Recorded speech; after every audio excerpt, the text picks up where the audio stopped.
Welcome to this powerful, emotional, and deeply inspiring story of one of the most iconic car brands in the world, BMW. This is not just a business story. This is a story of war, failure, struggle, reinvention, and global success. This is a story of a company that was once banned from building engines, but came back stronger than ever. A company that was once on the edge of collapse, but rose to become a symbol of power, luxury, and engineering excellence. BMW is not just a car brand. It's a dream. It's a lifestyle. It's a global symbol of victory through pain. This story will teach you about history, success, innovation, and the power of never giving up. And it will also help you improve your English, because everything is told in easy, clear, and beginner-friendly language, perfect for listening practice, storytelling, and real-world vocabulary. So if you're learning English, or if you're searching for a story that will inspire you, educate you, and change the way you see failure, watch this video till the end, because this is the real full story of BMW. From warplanes to luxury cars, from ashes to empire, from nothing to global domination.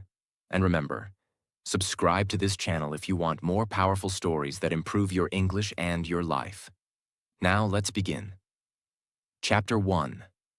The Beginning. Before BMW was born.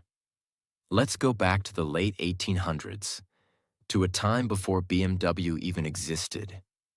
At that time, Germany was going through massive industrial growth. New factories, machines, and technologies were being built every day. The world was changing, fast, but nobody knew that one of the most powerful car companies in history was about to be born. Not from cars, not even from roads, but from the sky. The original name of BMW was not BMW. It all began in 1913, when a brilliant engineer named Karl Rapp started a company in Munich, Germany, called Rapp Motorenwerke. He was not building cars. He was building airplane engines. Germany needed powerful engines to compete in the First World War, and Rapp's company became a major supplier. His engines were strong, reliable, and fast. Exactly what German aircraft needed. But Rapp was not alone. In the same city, another mechanical genius named Gustav Otto was also building aircraft engines under the name Otto Flugmaschinenfabrik. Yes, the Otto family. He was the son of Nikolaus Otto, the man who invented the four-stroke internal combustion engine. These two men, Karl Rapp and Gustav Otto, were building the future of flight. But after years of separate growth and changes, something massive happened. In 1916, their companies were merged together to form a new company, Bayerische Flugzeugwerke AG, or BFW for short. And then, just 1 year later, in 1917, this company changed its name. The new name was BMW, Bayerische Motorenwerke, which means Bavarian Motor Works. The logo they chose? It was a blue and white circle, inspired by the flag of Bavaria, the state in Germany where it was founded, and many people believe it also represents a spinning airplane propeller. BMW was born. But still, they weren't building cars. They were building airplane engines, and they were doing it extremely well. By the time World War I was fully in motion, BMW had become a key part of the German military supply system. Their engines were known for their performance and power in the sky. One of their most famous early engines was the BMW 3A, built in 1917, a six-cylinder inline engine used in German fighter planes. It was powerful enough to fly high without losing strength, a huge advantage in aerial combat. But then, everything changed. Germany lost the war in 1918, and the Treaty of Versailles, signed in 1919, banned Germany from producing aircraft or aircraft engines. This meant BMW, a company born to build airplane engines, was now illegal in its own industry. They were crushed. Their purpose was gone. Their market was gone. Their product was banned. This was their first near-death moment. But BMW did not give up. After being banned from aircraft engine production, BMW had two choices. 1. Close the company and disappear. 2. Reinvent themselves. They chose the second. In 1923, they built something new. It was a motorcycle, the BMW R32. This was a breakthrough. It had a flat twin boxer engine, shaft drive, and the unique horizontal cylinder design that BMW bikes are still famous for today. It was beautiful, strong, fast, and reliable. And just like that, BMW moved from air to road. Their motorcycles became popular across Germany and Europe. They were seen as premium, high-quality machines. In just a few years, BMW was once again profitable, respected, and growing. But they were not done. There was one more step to complete the transformation: building cars. First BMW car. In 1928, BMW made a bold move. They bought a company called Fahrzeugfabrik Eisenach, which was already building small cars under the name Dixie. BMW took the design of the Dixie, based on a license from the Austin 7 in England, and improved it. The result? The BMW 3/15. This was BMW's first car. It was small, affordable, and successful. It wasn't a luxury machine yet, but it proved something very important. BMW could build cars, and people would buy them. But just as BMW began to find its identity on the road, the world around it changed again. In the most brutal way. The year was 1933. Germany was changing, politically, socially, and dangerously. Adolf Hitler and the Nazi Party had come to power, and their focus was clear: military expansion, more weapons, more planes, more tanks, more war. And for a company like BMW, whose roots were in engineering powerful engines, that meant one thing: BMW was pulled back into the world of military production. As World War II began, the German military turned to BMW once again. Not for cars, not for motorcycles, but for airplane engines. BMW had the knowledge. They had the engineers. They had the factories. And Germany had no time to waste. BMW became one of the main producers of aircraft engines for the Nazi war machine. Some of their most powerful engines included the BMW 801, used in the famous Focke-Wulf FW-190 fighter plane. BMW 003, one of the world's first jet engines, used in the Messerschmitt Me 262, the first jet-powered fighter aircraft in history. Yes, BMW was literally helping build the future of flight, with advanced engine technology far ahead of its time. But that also meant they were building weapons of war.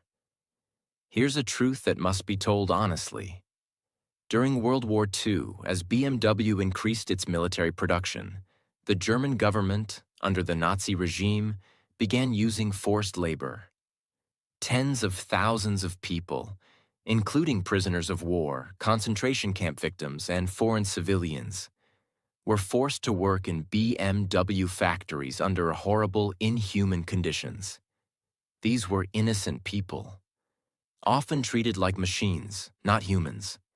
They were hungry, scared, beaten, and had no choice. And yes, BMW was part of that system. This is a painful truth in BMW's history, and the company has later acknowledged this dark past. In fact, BMW's own historians and researchers have published detailed reports about this, and the company has supported projects and foundations to remember the victims and make sure this never happens again. But it's important to understand, success stories are not always clean. Real history is full of mistakes, pain, and truth, and BMW's survival came at a terrible cost during the war. In 1945, World War II ended. Germany had lost, and the price of that loss was absolute destruction. When Allied forces, especially the US and UK, bombed German industrial areas, BMW's factories were targeted. Their Munich plant, the heart of BMW, was heavily damaged by air raids. Their Eisenach plant, where they built cars, ended up on the other side of the new post-war border. In East Germany, under Soviet control, BMW lost everything. They lost their factories, their workers, their car production, their engine business, their brand image. Worse than that, the Allied Control Council, which governed Germany after the war, banned BMW from producing anything mechanical. No planes, no engines, no motorcycles, no cars. They were completely frozen. For 3 years, from 1945 to 1948, BMW was legally banned from doing what it was born to do. Can you imagine that? A company that once made cutting-edge jet engines, now reduced to nothing. They had to find other ways to survive. So what did BMW do? They started making cooking pots. Yes, cooking pots.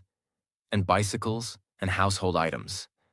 Anything that could be made from scrap aluminum left from bombed aircraft and engine parts. They even made farm tools and kitchen equipment. It was not glamorous. It was not profitable.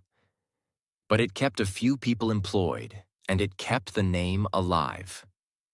By 1948, BMW was allowed to restart limited production, but only for motorcycles. They brought back the BMW R24, a single-cylinder motorcycle. It sold reasonably well, but not enough. In 1951, BMW tried to get back into car production with the BMW 501, a luxury sedan. But here was the problem. The car was too expensive to build. The car was too slow compared to competitors. The car was too expensive for post-war Germans to afford. BMW was bleeding money. The company had fewer than 10,000 employees. They were losing money every single year. By 1959, BMW was almost bankrupt. They were worth almost nothing. They couldn't pay debts. They couldn't compete with Mercedes-Benz, which was dominating the luxury segment. A deal was proposed to sell BMW completely to Mercedes-Benz. Yes, BMW was almost swallowed up by its biggest rival. It was almost gone forever. But then, something happened that saved BMW's life. A man named Herbert Quandt, a powerful German industrialist, saw what was happening. He believed in BMW, even when everyone else thought it was finished. Even when Mercedes was ready to buy it. He said no. He personally invested millions of dollars, in today's money over $100 million, into BMW. He took major control of the company. He restructured the debt, changed the strategy, and saved BMW from collapse. Because of Herbert Quandt, BMW remained independent. BMW survived. BMW had a second chance. This was BMW's turning point. After 2 wars, after being banned, after financial failure, BMW was still standing. But survival is not the same as success. Chapter 2. Reinvention. The ultimate driving machine is born. By 1960, BMW had no strong product lineup, no luxury image, no brand identity. Its only recognizable product was its motorcycles. Still reliable, but not profitable enough to carry the whole company. They had just avoided being swallowed by Mercedes, but they were still seen as small, confused, and financially weak. If they wanted to survive, BMW needed to do three things. 1. Build a car that people loved. 2. Stand for something powerful. 3. Create a long-term vision. And that's where the revolution began. In 1961, at the Frankfurt Motor Show, BMW revealed something totally new. A car called the BMW 1500. It was part of what would become known as the Neue Klasse, which means new class in German. Why was this car so special? Because it was the perfect combination of everything BMW wanted to become. Stylish, but not flashy. Compact, but powerful. Comfortable, but sporty. Affordable, but premium. The 1500 had a 4-cylinder engine, modern design, independent suspension, disc brakes, and could reach 90 miles per hour, 145 kilometers per hour. Very impressive at that time. It had enough space for families, enough power for enthusiasts, and enough soul for people to feel connected. And it worked. The BMW 1500 was an instant hit. Between 1962 and 1972, BMW sold over 300,000 units of the Neue Klasse cars, including the 1500, 1600, 1800, and 2000 models. That might not sound huge today, but at the time, it was life-saving. BMW went from losing money to becoming profitable again. They expanded production, hired more workers, and began investing in new research and design. For the first time in decades, BMW had a future. What made BMW different was not just engineering. It was the feeling they gave the driver. BMW didn't want to copy Mercedes-Benz. They didn't want to build big, heavy, slow luxury sedans. Instead, they focused on something different. Driving pleasure. They wanted to build sporty cars, not just comfortable ones. They wanted cars that moved fast, turned smooth, and felt alive in your hands.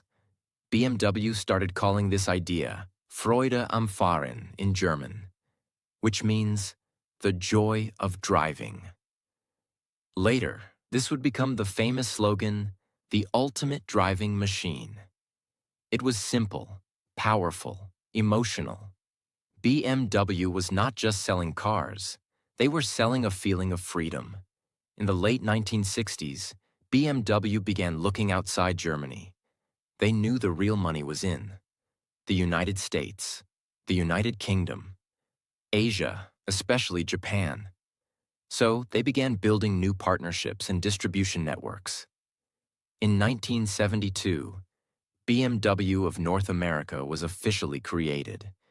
Why was this important? Because America was car-obsessed, and it was home to muscle cars, racing culture, and car magazines. If BMW could succeed there, they could succeed anywhere. And guess what? They did. BMW drivers in the US loved the balance of European engineering and sporty performance. It felt like nothing else on the road. The BMW 2002, released in 1968, became a cult car in the US. It looked simple but drove like a beast. Car and Driver magazine called it one of the greatest cars ever made. And sales exploded. By 1975, BMW had become a respected international brand. In 1973, BMW completed its new global headquarters in Munich, Germany.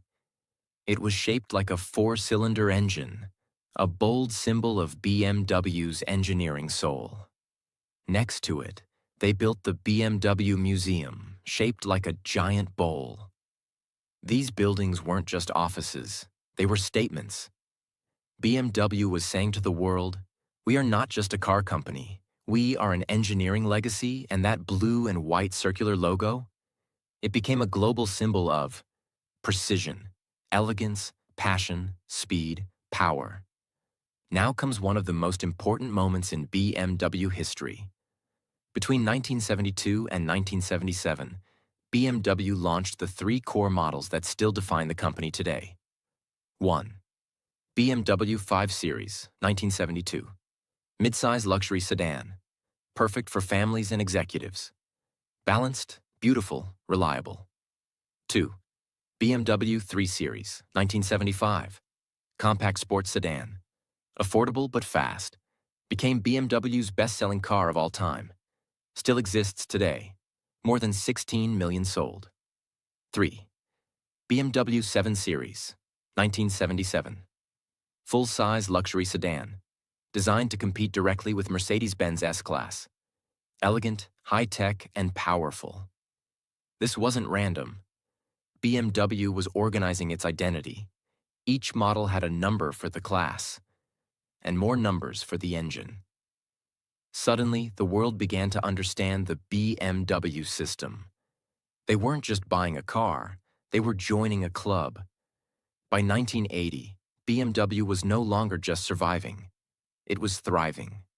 Some numbers to show the transformation. In 1960, BMW made around 20,000 cars per year. By 1980, BMW was making over 350,000 cars per year. By 1990, that number crossed 550,000 per year. Their revenue in 1990 was around $21 billion, adjusted for inflation. Their cars were sold in over 120 countries. Their motorcycles were still respected. Their engineering department was working on next-gen engines, design, and even concept cars. From a company that once made cooking pots to survive, BMW was now a symbol of power and success. By the end of the 1980s, BMW had established itself as a world-class brand, no longer struggling, no longer in survival mode, but thriving, expanding, and winning. They had created the 3 Series, 5 Series, and 7 Series, opened new factories, and entered major markets like America, Japan, and the Middle East. But BMW didn't want to be just a car manufacturer. They wanted to be known as the heartbeat of driving passion. A brand that represented adrenaline, precision, luxury, and power, all in one. To do that, they had to do something bold. They had to enter the world of speed.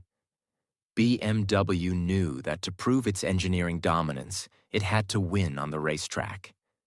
And so, in the 1970s and 80s, they began pouring their soul into motorsport.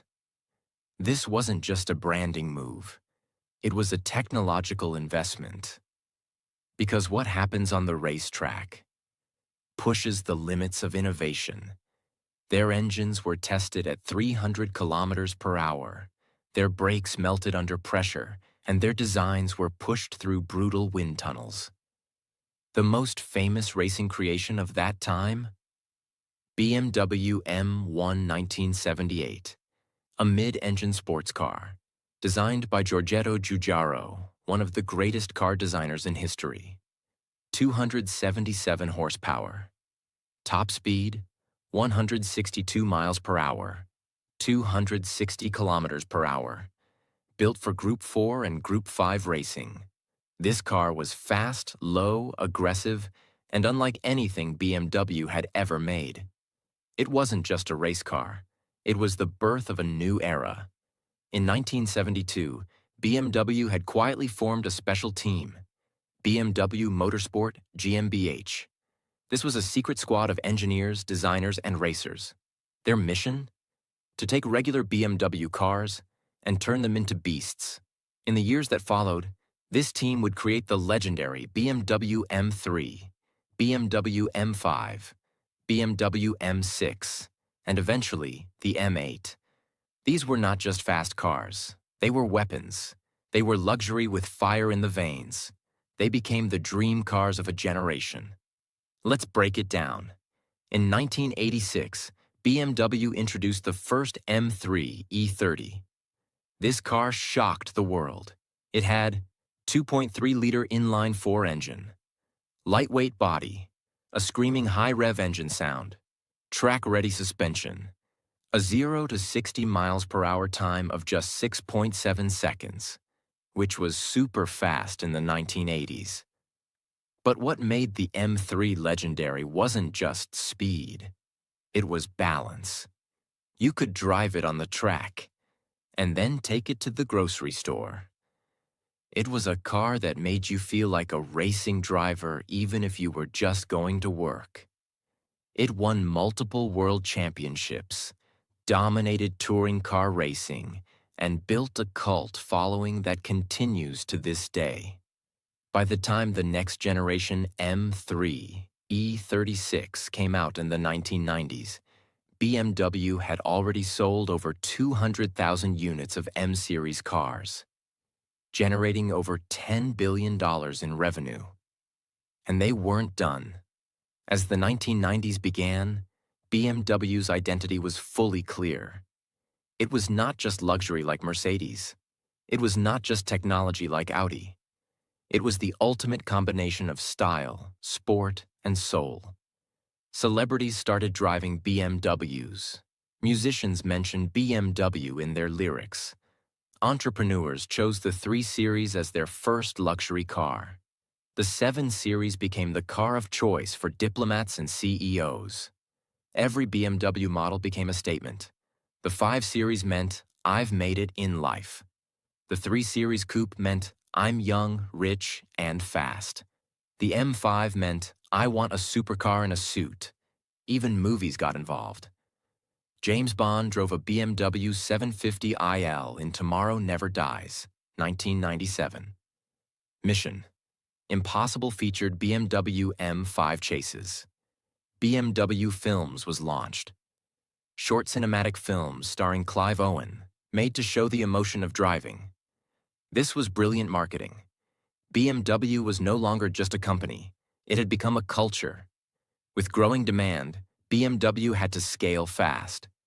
They opened or expanded production in Germany, Munich, Dingolfing, Regensburg, South Africa, Rosslyn Plant, United States, Spartanburg, South Carolina, opened in 1994, China, joint ventures in Shenyang, India, Brazil, and more. The Spartanburg plant became a major part of BMW's global strategy. By the early 2000s, it was producing more than 1,000 cars a day, mostly X-Series SUVs, which were booming in demand. Let's look at the numbers to see the transformation. In 1990, BMW sold about 560,000 cars. Revenue, approximately $21 billion. In 2000, sales crossed 1 million units. Revenue, $45 billion. Net profit, over $2 billion. By 2010, BMW Group, including Mini and Rolls-Royce, sold over 1.4 million cars annually. Revenue, $80 billion. Net income, over $4 billion. In just 20 years, BMW had quadrupled in scale. BMW wasn't just chasing speed. They also focused on safety, engineering precision, technology, comfort, sustainability. They introduced features like iDrive, a touchscreen plus dial controller system, heads-up display, adaptive cruise control, run-flat tires, active steering. And all of this came without losing performance. This balance is what made BMW a different beast. Even before the world went electric, BMW began planning for the next era. In 2011, they announced the BMW i brand, their line of electric and plug-in hybrid vehicles. Their first model, BMW i3, launched 2013. A small, futuristic electric city car, made with carbon fiber reinforced plastic, lightweight, designed for sustainability. Followed by BMW i8, a plug-in hybrid sports car, futuristic design, a symbol of what cars could be. BMW was now preparing for a future where speed and sustainability could coexist. Chapter 3: The Age of Challenge. BMW versus the future. In the early 2000s, a new player entered the automotive world: Tesla, led by Elon Musk. At first, traditional companies like BMW didn't take it too seriously. Tesla was small, American, and only made electric cars, which many people still thought were weak, boring, or impractical. But Tesla had something powerful: vision. They weren't just making cars. They were building a movement: clean energy, innovation, and disruption. By 2012, the Tesla Model S arrived. It was luxurious, silent, fast, and ran 300+ miles on a single charge. And suddenly, people started asking, why should I buy a BMW if I can get a Tesla? This was the first time in decades that BMW faced a real threat to its image. Not from Mercedes, not from Audi, but from an outsider. Governments around the world were also changing their laws. Countries like Germany, France, Norway, UK, China began announcing future bans on gasoline and diesel engines. Some said no petrol cars after 2035. Others pushed for 100% EV by 2040. BMW's success had always been built on the internal combustion engine, that deep, powerful roar that made people fall in love with driving. Now the world was saying, turn off that engine or die. This wasn't just a marketing challenge. This was a complete transformation of identity. BMW had to make a decision. Do they go fully electric and leave behind 100 years of engine mastery? Or do they fight back and hold on to tradition? The answer was complicated. Instead of copying Tesla completely, BMW launched a new strategy called the power of choice. Their idea was this: we will give customers whatever powertrain they want: gasoline, diesel, hybrid, or electric. We won't force them. We will offer everything. This sounded smart. BMW started building flexible platforms, meaning the same car could be built with either a gas engine or an electric motor. They began launching new EVs and plug-in hybrids: BMW 330e plug-in hybrid, BMW X5 xDrive 45e, BMW iX3, BMW i4 electric sedan, BMW iX fully electric SUV. These cars were good, elegant, fast, luxurious, and technologically advanced. But there was a problem. They didn't feel revolutionary. They felt like BMWs with batteries, not futuristic visions. In comparison, Tesla was updating its cars over the air, offering autopilot, breaking 0 to 60 miles per hour records, building gigafactories in record time, making headlines daily. BMW's customers loved their cars, but the world's attention was shifting to newer, louder, faster-changing brands. In the 2020s, BMW made a bold design decision. They started releasing cars with huge front grilles, especially on the BMW 7 Series, BMW iX, BMW M3 and M4, G80/G82 models. Traditionally, BMW had a kidney grille, elegant, sporty, compact. But now it was huge, vertical, and extremely bold. The internet reacted immediately, and not in a good way. Car fans called it ugly, too aggressive, a design mistake, ruined face of BMW. Even loyal fans started asking, what happened to BMW's design soul? But BMW stood firm. They said, if people are talking, we're doing something right. We don't want to be boring. It was a risky move, but it created massive attention. BMW made headlines around the world. Some people hated it, others loved it, but no one ignored it. Despite the challenges, BMW remained financially strong. Let's look at the numbers. 2015. Revenue, $100 billion. Net profit, $7 billion. Cars sold, 2.25 million. 2020, pandemic year. Revenue, $106 billion. Net profit, $4.7 billion. Cars sold, 2.3 million. 2023. Revenue, $157 billion. Net profit, $18 billion. Over 2.5 million cars sold. Over 376,000 electric vehicles sold, including hybrids and full EVs. BMW was not dying. It was adapting, but slowly and carefully.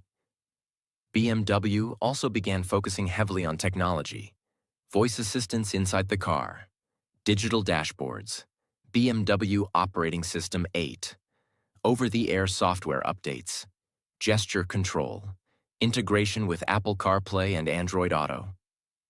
They also began partnering with tech companies for autonomous driving, smart parking, artificial intelligence inside the car.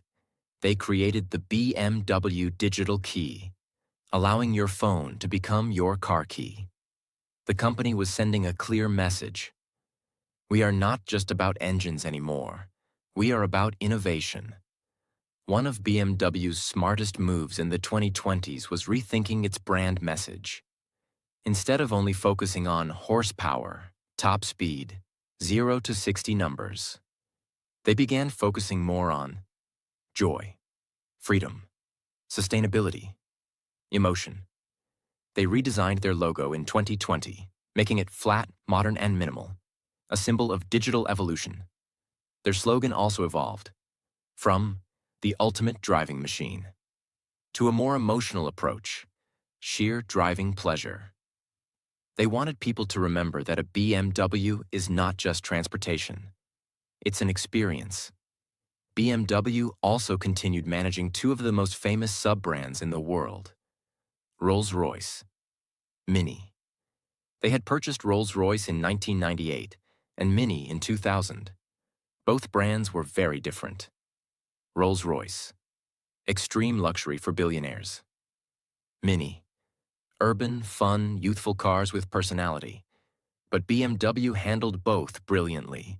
They kept the heritage, the design soul, the target audience, and still brought in modern tech, electric variants, and global sales.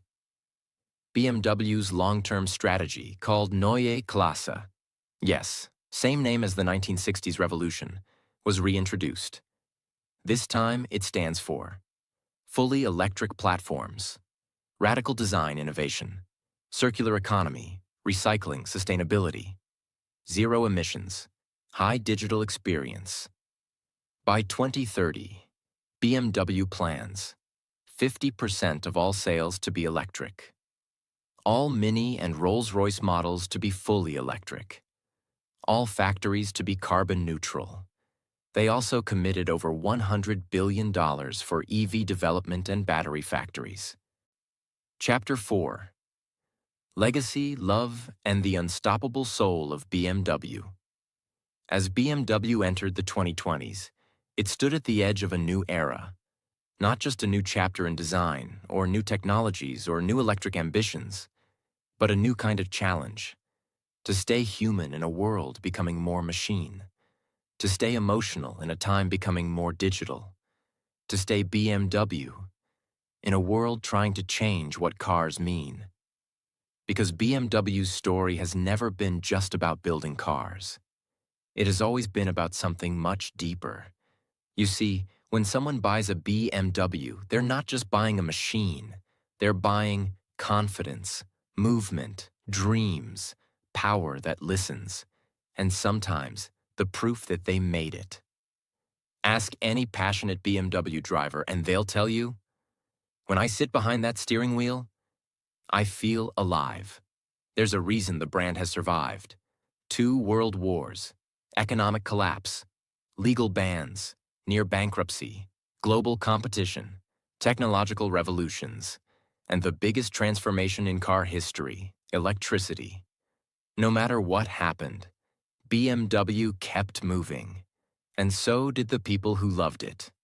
BMW is the car for the person who doesn't want to show off but wants to feel something, doesn't just drive but lives behind the wheel, doesn't need the fastest 0 to 60 time, but loves how the car hugs the road, wants a car that isn't just smart, but also speaks to the heart. That's why for millions of people, their first BMW is unforgettable. Maybe it was an old 3 Series. Maybe it was a hand-me-down from their father.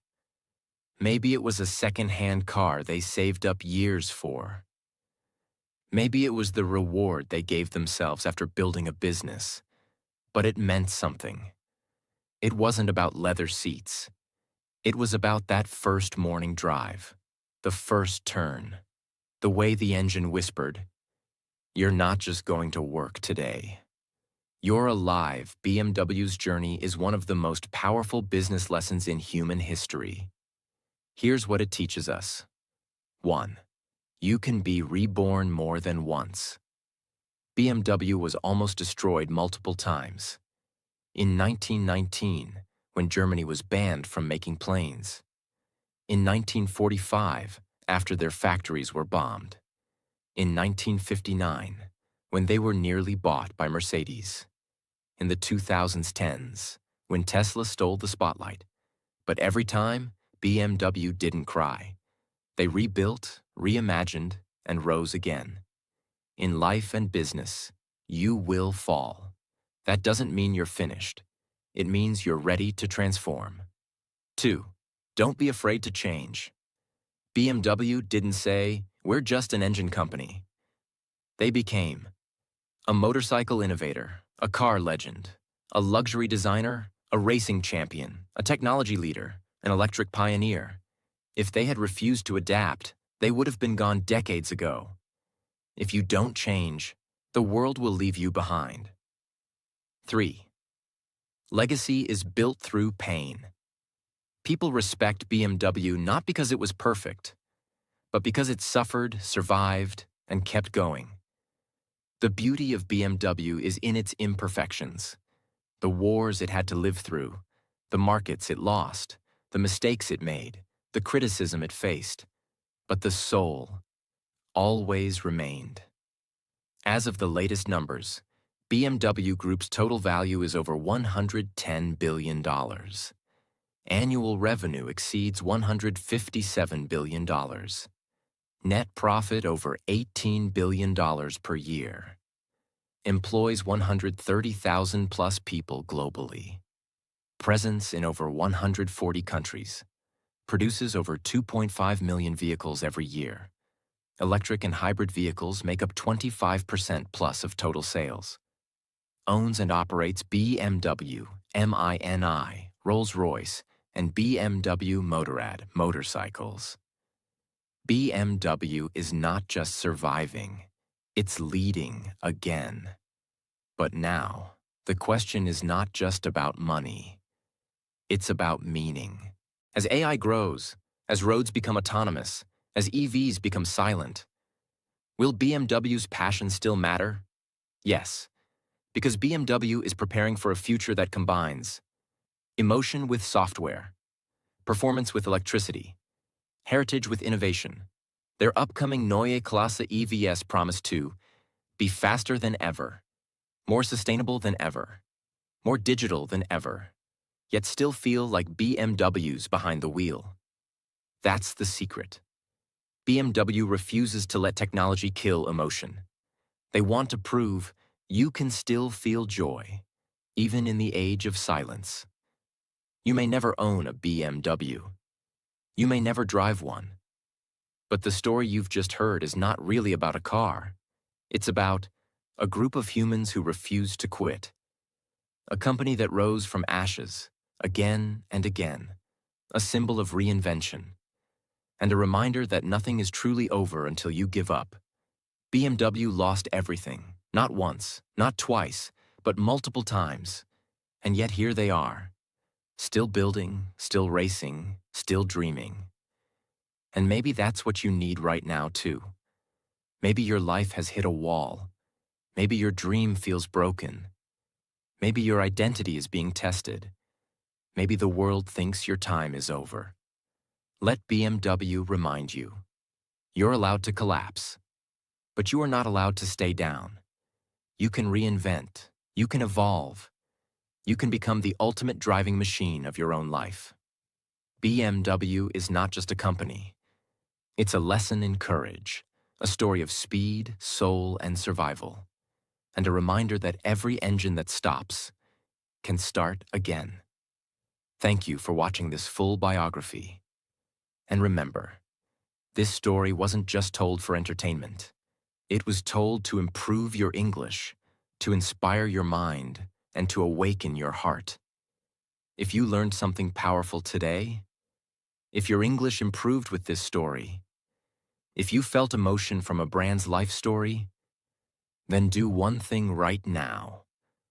Like, share, subscribe, because this channel is here to teach you English and also to change your life, one story at a time.